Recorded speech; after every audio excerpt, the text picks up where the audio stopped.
To get back at her ex-daughter-in-law, the mother-in-law faked madness for 7 whole years. The ex-daughter-in-law started receiving threatening letters, and her cafe got bombarded with bad reviews. Business took a nosedive. Soon her son Koi began getting bullied at school. Her first suspect was Coco's mother, and Coco thought so too. To help Midden find the real culprit, he confronted his mother. But the moment he opened her door, a foul smell hit him. The place was a mess. Rio lay motionless over the table. After making sure she was still breathing, Coco asked where his little sister was. Rio burst out emotionally, saying she'd sent her back to their hometown. It turned out, someone had been trashing Rio's hair salon online, exposing her as the other woman in an affair. The salon couldn't recover. The rumors reached her daughter's kindergarten, forcing Rio to pull her out of school and send her away. Rio was convinced Midden was behind it all, until Coco told her Midden had received identical threat letters. That changed her mind. Coco realized he'd wrongly accused his mother. The real culprit was targeting both of them. He wanted to tell Midden right away, but Rio stopped him. She'd already lost everything. She couldn't bear to lose her only son too. But Coco, deeply in love with Midden, wouldn't listen. He decided to move out. Coco started suspecting Yuta, but quickly dismissed it. Why would he hurt his own daughter? Only a few people knew the little girl was actually illegitimate.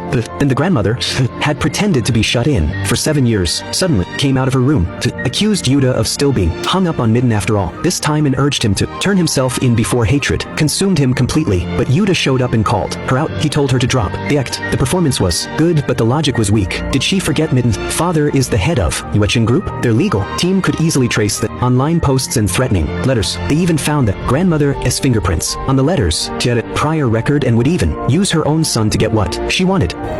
もう言い逃れはできませんよ、お母さん。 Seeing no way out, the grandmother finally admitted everything. She called it karma, all because Midden made her life hell for 7 years. She couldn't find work. People laughed at her everywhere. She eventually realized it was all Midden and Rio's fault. Yuta was the one who cheated, so why did Rio get off easy, running her salon like nothing happened? But the real problem was Yuta. If he had just gone along with her plan to marry Midden, take the money, and divorce, none of this would have happened. Why did he have to cling to Rio and mess everything up? Midden told the grandmother to turn herself in. Unable to accept defeat, the grandmother grabbed a knife from the sink and lunged at her. But Coco jumped in front of Midden and took the blow instead.